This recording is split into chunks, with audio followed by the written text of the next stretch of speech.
Welcome back, my friends, to the sweet spot where IT leaders share the insight with other leaders and others that want to lead. My name is Carlos Vargas, and as in every week, I have my two co-hosts, Howard Holton and Paul Lewis. Hello, hello. Hello, hello. So before Paul starts,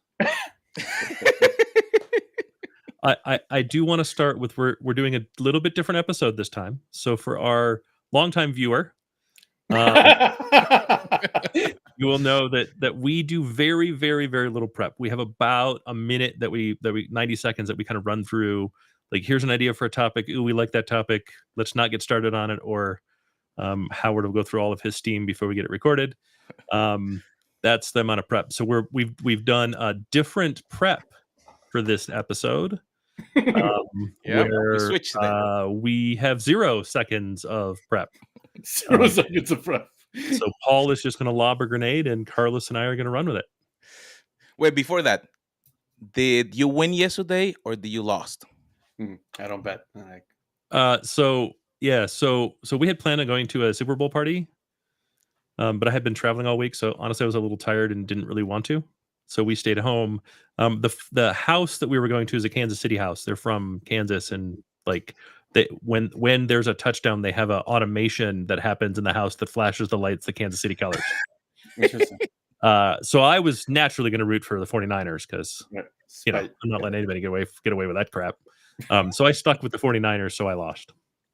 You should have brought your own automation, like hidden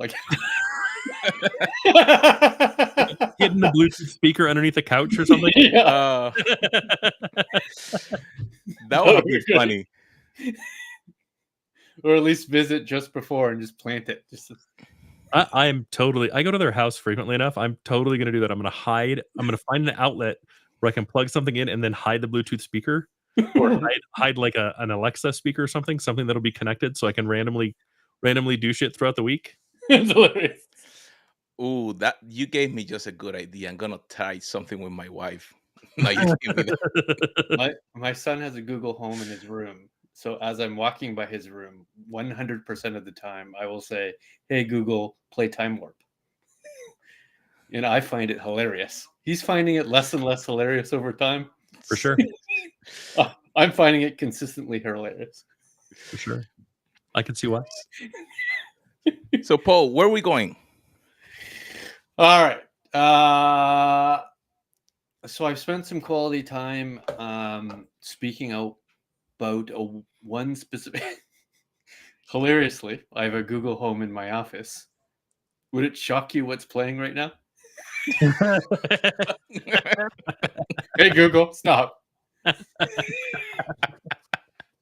You couldn't hear it because it was on 2, but yeah, it was behind us. So I spent some time at a sales kickoff and in front of CMOs and in front of CIOs recently. So we'll call it in total 150 of those people, but different people who sell technology, people who operate technology, and people who arguably are partners of technology, right? CMOs. And part of my pitch, as you've heard my pitch before, is effective quotes, right? So I'll go through, here's what I hear real people actually say. And one of those quotes, I get a lot more nods than I expected to get. I thought I'd get a few, but I got a lot more nods than I expected to get. And this is the quote that I have heard often and now I talk about. Data is not my number one asset. And then they will continue to say, do you know how I know that's true? And I'll say, tell me more. And they'll say, this is how I know it's true. I have 1,000 people who work for me. I'm the CIO. And I have 12 people in my data team. That's how I know data is not my number one asset. Is it valuable to me? Sure. Is it an asset? Certainly. But I guarantee you now, it is not my number one asset. That's interesting. And I thought about that more. Right? And I said, well, let me double click on that in my head. And this is the conversation I'd like to have. If I look at the CIO perspective, and that I just mean the IT perspective, you kind of think of insights as the preparation. You think of insights as what's the context, what's the business model, what's the change in the business over time? What's the transformation I'm trying to do? What's a customer? What's a product? You're trying to get the what's, whys, who's, and where's in order to find an interesting insight and make that insight available. That's kind of the CIO and CTO perspective. But what's everybody else's perspective out of the CIO is not that. It's not all the work you had to do to get the insight. It's the outcome of the insight that you created. In fact, I'm using the term, are you producing more than you're consuming? So from the CMO's perspective, the CFO's perspective, the chief supply officer's perspective, they're saying, while it's all well and good that you spent $100,000 to get this interesting insight, that matters not to me. What matters is that you've produced $300,000 worth of value of the $100,000 you've spent. So are you producing, i.e. 300,000 of the consumption, the 100,000 you did? Now that production could be revenue, that production could be expense reduction, that production could be capitalization, right? It could be a whole bunch of stuff. But then I now see this distinction between how CIO/IT thinks and how everybody else thinks. And that battle has ensured that data doesn't become the asset, because these guys think it's about the effort it takes to get the insight. These guys think is, well, what's the outcome based on that insight? Value of the insight. And you're not over. Right. What's the cost of the insight versus what's the value of the insight? Correct. Right. Do you perceive the same battle? Well, what's interesting is the both of them look at it through that lens without any awareness of the other side of the lens as well, right? Like that's the weird part. It's not a mirror, right? I mean, it is a mirror, not a glass. Not right. People through a window. Right. Yeah. It's the men's bathroom versus the women's bathroom, which tend to have sinks facing each other, kind of thing. Right. When you look at architectural, because it makes it easy. And it is that, right? I'm staring at a mirror that just looks back at me, when in fact I should be in a room with no mirror at all. And we should be having a conversation about, hey, like, how much value do we get from that thing that I did? Because I need to validate that it's got that the value, that I've got an ROI, even though I don't like ROIs. I think they're a silly way to measure things, but still, right? And what you get instead is, well, it only cost $100,000. Cool. It only drove Y value. Is that math acceptable? Is that math reasonable? Right. I think part of the problem is it's always an incomplete picture. Right. Because, okay, so you did this thing, it cost $100,000. It's got $300,000 in value, but there's cost between outside of IT that's not factored into that $100,000. Right. That could be $250,000 in cost. Right. It could be $2,000 in cost. Right. But we're not having that conversation. So yeah, I see that. I see that a lot. And ultimately it's we've kind of talked around this topic in the past. I would say data is not my most valuable asset, because data does not equal insight. Right. It's a path to it. Right. And even then, insight by itself, without the ability to take action on that insight, also has no value. Right. Data in and of itself is purely academic. Right. Data that drives insight without action is also purely academic. Right. Matter of fact, one of the most consistent CDO responses to me when I say, why aren't you growing, is I haven't been able to prove the value of the insights I create. Yep. In other words, I might be able to get lucky, right? I find an insight that produces $1 million, but there's no consistency to that, and there's no reproducibility to that. And I'm not a futurist. I can't project whether any insight I produce will actually create any value at all. And therefore, I'm topped out at 12 people. They're not going to give me 15. Sure. But isn't that because they're doing it backwards? I was going to say that. Like, shouldn't they be talking to each other to figure out what they need? But it sounds like it's ready, go, set. Tell us more. You know what I mean? Like, I should know before I even begin a data project what the outcome is going to be worth. It may not be right, but I should know what it is.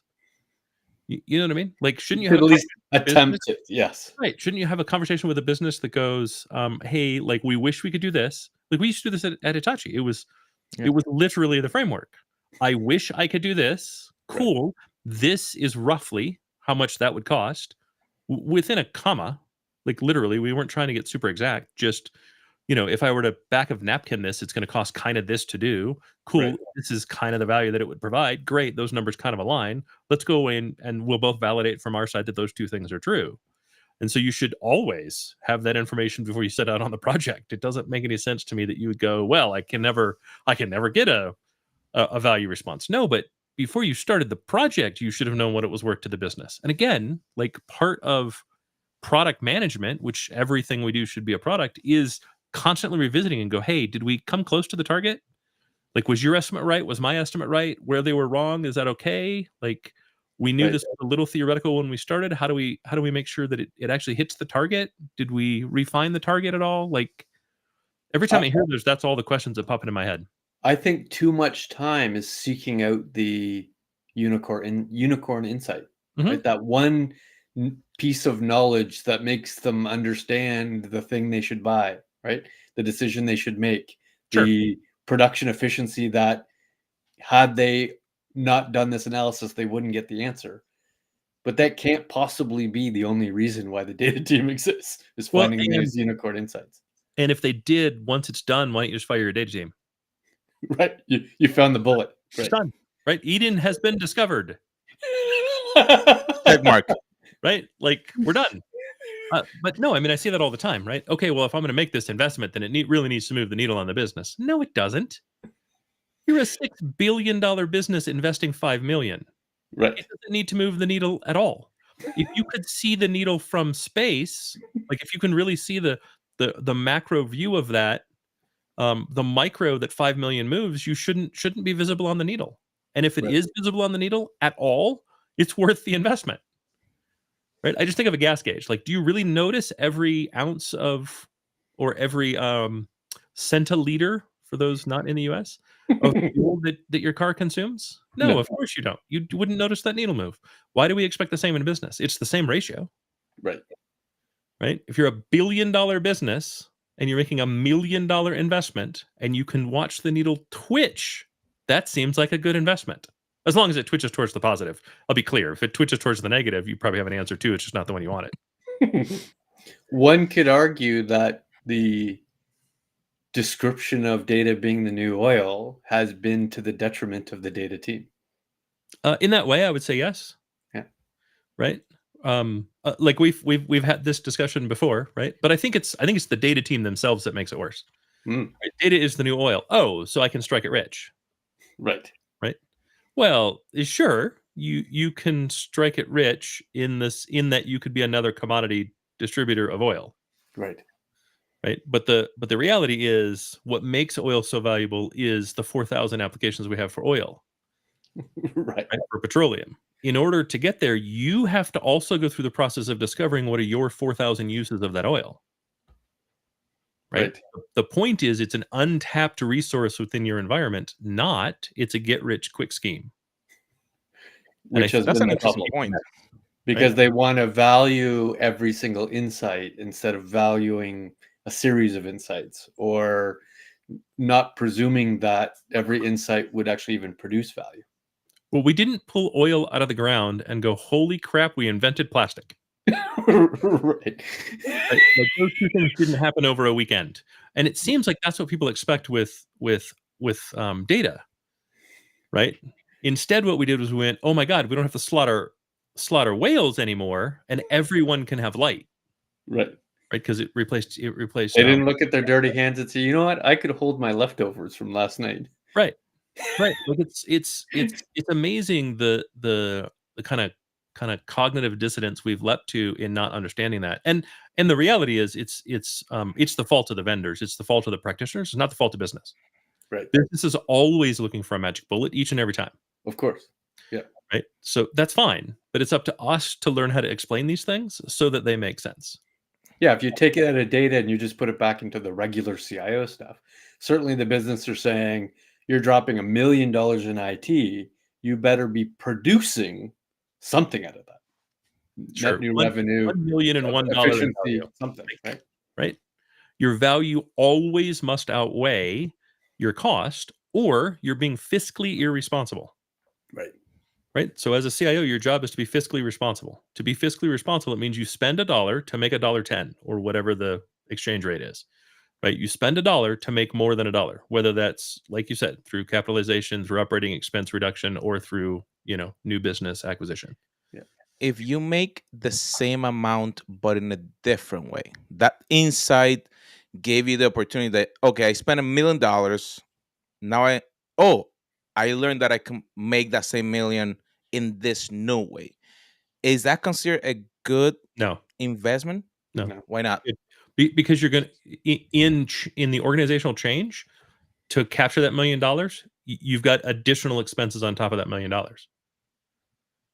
Right. So if I spend $1 million and I say, okay, so we made this money on Mondays, instead we're going to make it on Tuesdays, I now have to reschedule everybody that worked on Monday for Tuesday. But I already have people on Tuesday that are occupying the desks that the people on Monday occupied. So now I have to have a new desk for the people. You know what I mean? I'm using a real basic example, but You're cannibalizing your existing revenue, and you're not getting much out of it. right.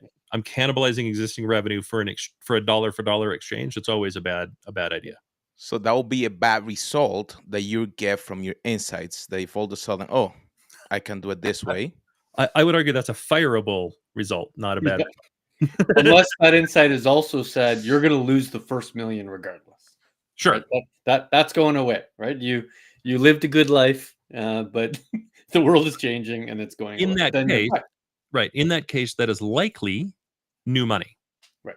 And to think about it and to talk about it as an exchange of money is the wrong way to talk about it. Okay. Right. We as an organization have already identified that these dollars are going away. It is a matter of time, and we can already see the horizon for that, right? It by the end of 3 years, this will be zero. We don't know when it'll be 90% or 50%, but we know by the end of 3 years it'll be zero. Right? Okay, so now we have to figure out a way to recover that money, and that's going to involve a shift. But that's new money. To think about that as an exchange of money is silly. It's incorrect. Right. Another problem of the CDO team versus the CIO team is the understanding of keep the lights on. So there's an understanding in the IT world where I don't have to justify every penny because there's a certain amount of dollars that need to exist or the company wouldn't exist. Whereas on the CDO side, they're feeling pressure to have to justify every dollar spent every time, every year. So they don't get new money because they have to justify the $12 they're already spending. Right. But they're all green money. Yeah. Right? It's the same problem security had when we started. Exactly. And it's only now like right now that security is changing from what value you bring into the company to holy crap, we weren't doing enough to begin with. Right. Only now that has changed. How much more do you need? Right. The likelihood that anything else is going to fall into security is pretty rare. Right. Security is like legal. I don't have a choice but to invest in legal. I'd really like to reduce my investment, but it's mostly driven by the outside in. So I can just kind of complain about it, but I can't really do anything about it. Right. Security is kind of similar, right? Data is very, very different. Data is an investment you make for the future. And that's also where I think people are making a mistake. They're not thinking about it as an investment I make to set my company up for success in the future. It's what can I get this quarter? Right. Right. And that's how most organizations operate. Right. Sure. We have a 3-year plan. We have a 5-year plan. We have an 18-month plan. The reality is all we care about is next quarter, because if anything goes wrong, the next quarter we'll throw the whole plan away. In which case, it's not a plan. It's a wish. Right. So what advice do you give to CDOs who have to figure out how to apply a KTLO standard, not unlike security and IT? Well, one, you don't have a KTLO standard. So you it's not a thing. You've got to justify your spend. That is correct. 0 to 100 every year. That is correct. Oh, yeah, because if you turn off my data fabric, what happens? All that new stuff that I never got any money out of goes away. Okay, I don't really care. That's right. The company is still going to be able to operate if the data business goes away, if the things that roll up to the CDO go away. Right. Right. That is not true of IT. You turn off the ERP, the business stops. You turn off the accounting system, the business stops. You turn off email, the business stops. Yeah. Right.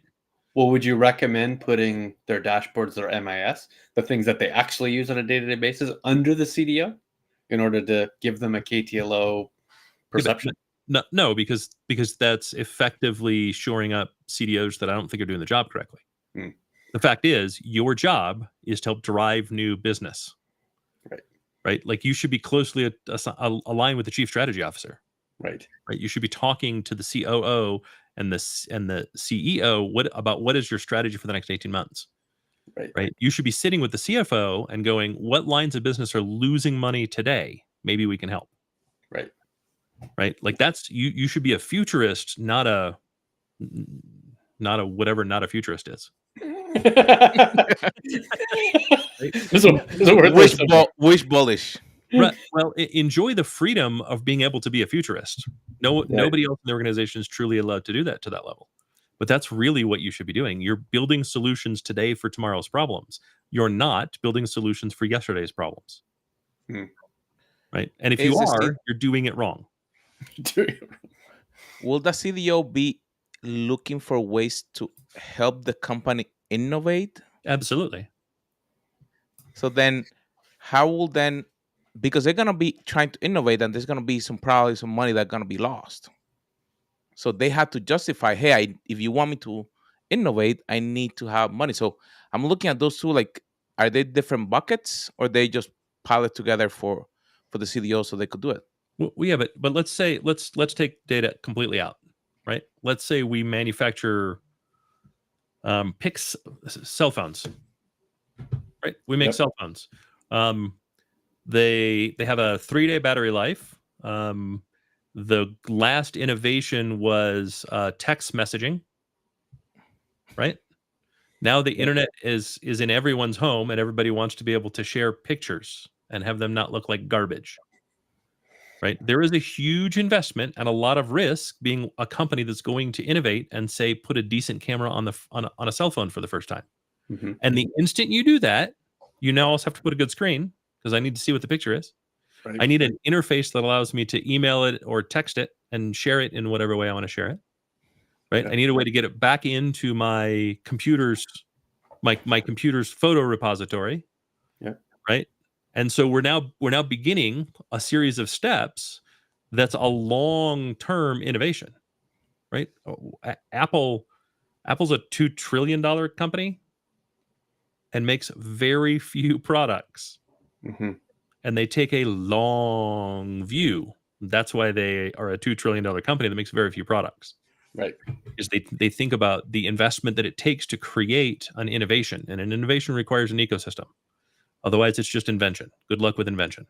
Right? Apple is successful in everything they do because all of it is innovation.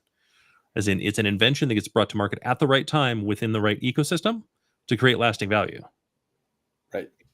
Right? Why do all these other companies fail when they try to do it? Because to them, it's an investment. We're going to give it a shot for 18 months. Oh, we didn't mean 18 months. We meant 12. Oh, we didn't mean 12. We meant 9. Oh, we didn't see the value in 6. We're killing it. Right? That's how that stuff works for most companies. And that's why most companies fail where Apple succeeds. Right? That's why companies fail where Elon Musk succeeds. Elon sees the production itself as the product and the innovation. Right? The production line. Sorry, not the product. The production line. Right? So he takes a very long view. Well, but he takes a very long view of all of it. Right. I mean, look at SpaceX.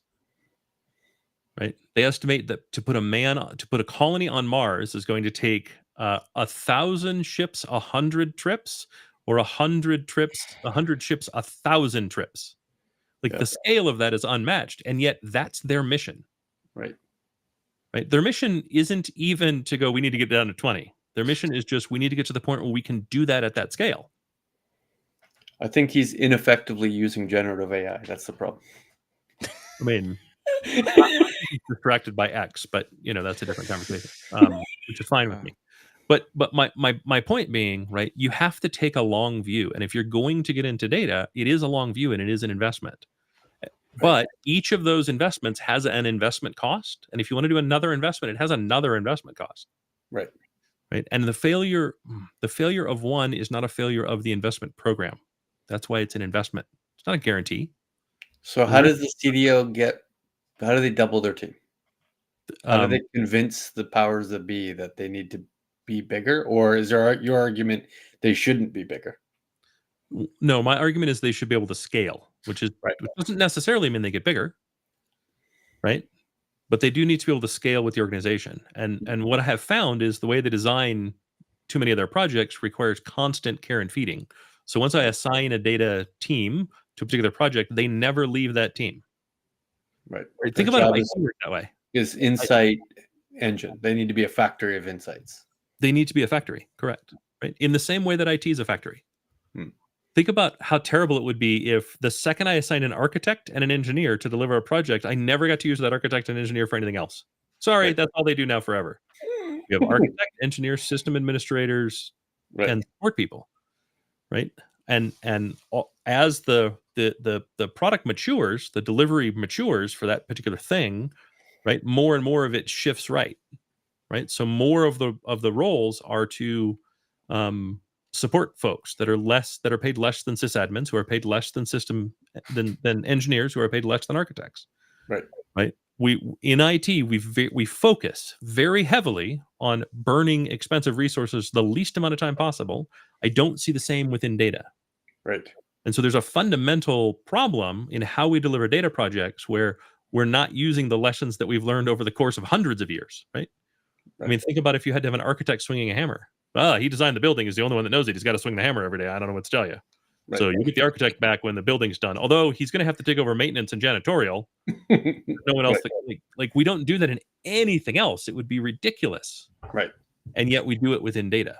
Does that mean a federated data team is more appropriate than a centralized data team? In other words, put the busy guys, gals, in the business to which you need to create an insight, whereas the engineering team would sit centrally necessarily. Absolutely. It's absolutely what really I do in IT, but we should be doing more in data. Well, and it should be a question very early on in the process, along with, what's the wish? Can we budget it? It should also be, can it be maintained outside of this team? Right? What do we think the care and feeding of this project will be once we deliver it and it's in production? Right? Because if you productionalize it and you can't move it out of your expensive resources, right? Your data engineers and your data scientists, then it's never done. In which case, it's never actually delivered. In which case, you've accomplished nothing. Right. And we can't then count those as successful. And so if you wonder why your team's not getting any bigger, your team's not getting any bigger because you're not delivering the thing you said you were going to deliver. Mm-hmm. And I don't mean that to sound like I think people are malintentioned. That's not at all it. Right.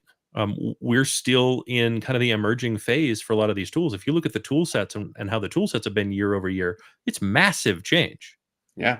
Right. We're still talking about data catalogs and data fabrics as though they're new. Yeah. They're new and they're not new. They just haven't been solved in a way that allows them to be fully scalable, fully production ready, fully, enterprise kind of grade. There's still so much churn in that. And some of that churn comes from the people designing the software. Some of that churn comes from business not understanding how to run and own and operate those things. Right.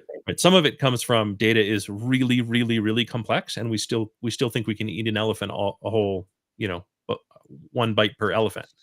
I'll give you an example. The delineation is not entirely obvious all the time. So there are some organizations that would say, you know what, just make the data lake accessible via ODBC connection to the business and let them effectively do everything. I will create a visualization. I will do the SQL. I will produce all the insights. Yep. And then other organizations will say, whoa. You don't know how to do any of those things. Let me produce the dashboard so that you have, drop downable things, nothing, but far more control, right? Yes. Both of them are broken and both of them are wrong. So, let's deal with the first one first, right? Because one of the things you need to solve as a CDO is you need to establish a consistent language around data throughout the organization. Right? When we talk about things that aren't necessarily data things, the data needs to show that there's consistency, right? So this is what a sale means to our organization. When our organization says sale, it means this thing, and the data is driven from here and here alone. There's no two places. One record of authority, right? When we say produced, when we say shipped, delivered, when we say whatever, this is what those things mean. If you just have a distributed operation, then you will continue to have 20 definitions of a sale, in which case you no longer have the common language and you're losing most, if not all, of the insight the data could be delivering that has any global impact to the organization whatsoever. You can't have global impact without a global agreement on definition. Right. In the second model, you can't deliver anything if you're so slow to do so that the window for the insight passed months ago. Right. You've got a backlog of 1,000 insights. Right. Right. It's also why smart data consultant organizations talk so much about a term I don't like, center of innovation. Or center of excellence. They call it center of excellence. I like center of innovation, but they talk about center of excellence. Center of excellence is supposed to be, hey, we've centralized the things that are that must be centralized to a bare minimum. Right. We've done it in a way to make it the most agile, the most scalable possible, and we're not here to do it for you. We're here to teach you how to do it and ensure that it's consistent and to share things that we've learned across the organization. So if you come up with something really, really interesting in Latin American sales, we want to bubble that up so that everyone gets to see it, so that it can become something that anyone in sales can use. And hey, it might also be something that finance could use because it seems interesting, right? And so we're not duplicating efforts over and over again, right? We're taking the lessons learned and having one place we can bubble that up. That's why I like center of innovation versus center of excellence. But so you're not just curating the data, you're arguably curating the insights. Correct. Yeah. Correct. Right. That's what works. The other two options fail to do the things that are central to providing value from data to the organization. Right. And again, you end up finding yourself in, well, now I'm stuck with the care and feeding of everything that we've ever delivered, which is only 5 things, and there's never an ROI on it because the care and feeding is too high. Right. If I'm not doing that care and feeding, right, I'm maintaining systems, I'm maintaining thought, I'm maintaining architectures, and I'm maintaining practices. That's a whole lot easier. And neither world can be perfect. Like in a world where it's just dashboards, you're not perfect because you create big backlogs of change. In a world where I'm giving you direct access to the lake, it's not perfect because there is no situation where it contains all data. It's just not possible, right? The reality is my portfolio of applications includes things I build and things I buy. And of the things that I buy, I probably don't have access to the data. Right. So, I could probably download some of that data, but it's certainly not the entirety of that, Salesforce database, right? For sure. Or I simply couldn't afford it. If I could download all the data from those source applications, there's no real way to put it somewhere that it would not be $1 million a month. Right.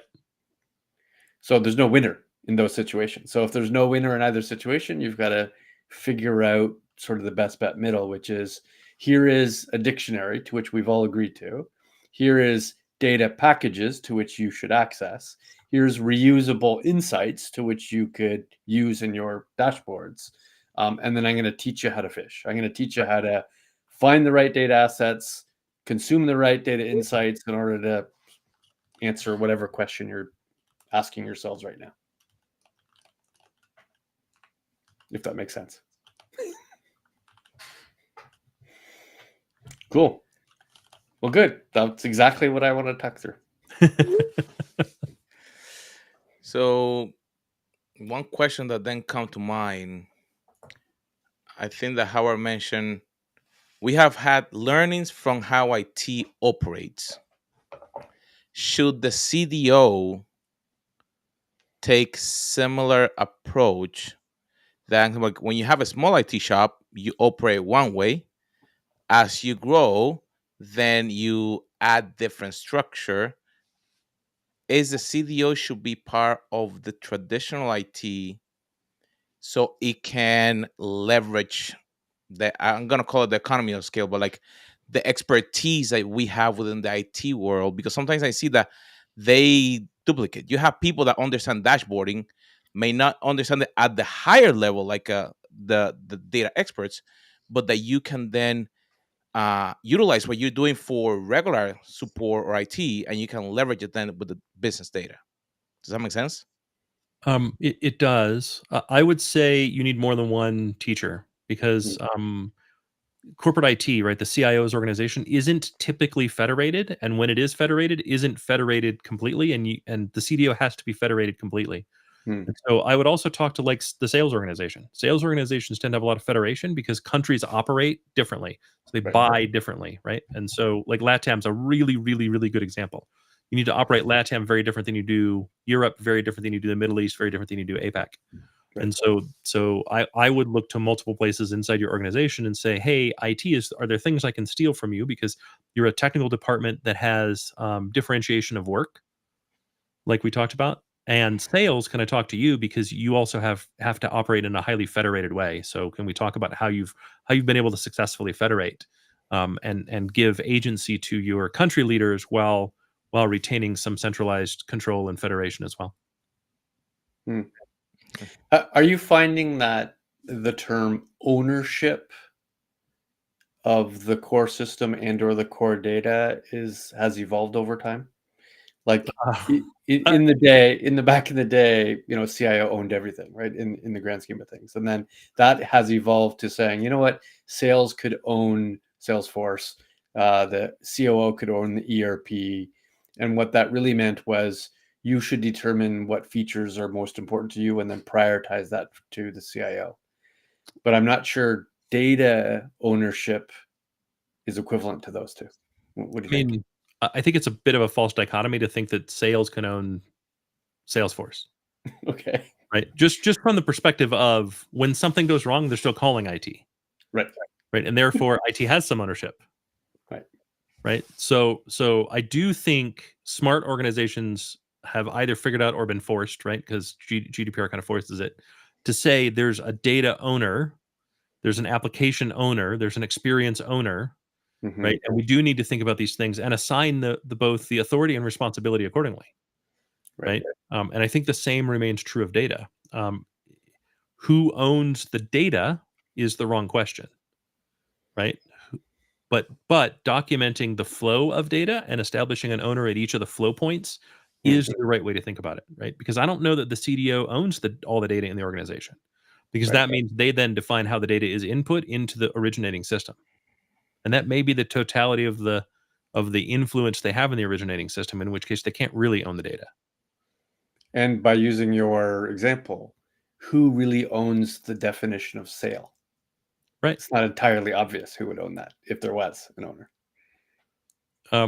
No, and I'm not sure that there is an owner, right? Like one owner, but there has to be one agreed definition. Yeah, there's got to be a decider at some point, I assume. Sure, and I think that's where the CEO needs to get involved, right? Maybe it's the CFO that defines it, right? But I think each one of those does need to have an ultimate arbiter, right? To determine, like, okay, we've now gone round and round on this for 3 weeks. I'm now putting a stake in the sand and saying this is the definition of sales. Everybody gets on board or move on. Right. And as a CDO, you have to be able to say, look, I can't deliver global insights on anything that is not globally defined. Right. Period. End statement. It doesn't move beyond that. Right. You can't then go, well, sales sees sales differently. They see it the moment the PO is signed. Right. That's great. We have decided it's when we've received payment that a sale is considered sold. Right. Not 1 second before then. So we need a different definition for what sales is calling a sale. Those are two different words now. That is correct. And they must enjoy two different words. You will never deliver a dashboard that uses the wrong word for the wrong thing. Right. And if you can't do that, you're set up for failure. Right. And it is up to you as the CDO to explain that to the organization and get the organization to understand. So then there can be application owners, but there isn't data owners. There's data deciders. That is true. I do think the CDO owns whatever the central data repository is. Okay. That may not be the originating data system. Right. But they may own the data lake and the data fabric. That may be CDO things. But I would say the CDO owns the things that the CDO stands up, not the things that operate the business, right? The data systems that are used for data to derive these insights should be somewhat independent. The level of independence is obviously open for debate. Right? But it should be somewhat independent, and that should be owned by the CDO. The CDO needs to have control over the data quality of that system. and you may not have it in everywhere else, right? And if you can't control the quality of the data going into that system, you need the authority to say then it cannot come into this system, we cannot use it, and you cannot derive insight from it. Right. Again, otherwise you're being set up for failure. And what's the point in, I mean, it's great if you want to be one of those people that just collects a check for doing nothing for as long as that lasts. That's great. There's tons of executives that do that, but let's try to actually be good at our jobs. And part of being good at your job is saying no, right? You need to say no probably twice as often as you say yes. Otherwise you're just going to get overwhelmed and never deliver anything. I like that we've effectively proven that, yeah, that is correct. Data is not your number one asset. Agreed. Check. Carlos, that was good. Well, see? And we doubted 40 minutes could be derived from this. any insights? 40 We minutes. derive a lot of insights. There's no way we doubted 40 minutes could be derived from this because we didn't know what this was before we started recording. But definitely, it's important to understand whatever we're doing, are we actually producing more than what we're consuming? Mm-hmm. I think that's the key message. Are you taking the time to understand, hey, all this is what I'm consuming, could be money, resources, people. What my output, is it being something that anybody else could use? If at the end of the day it's not, then we're going to have a problem. So my friends, make sure that you share, you subscribe, and we'll see you on our next episode.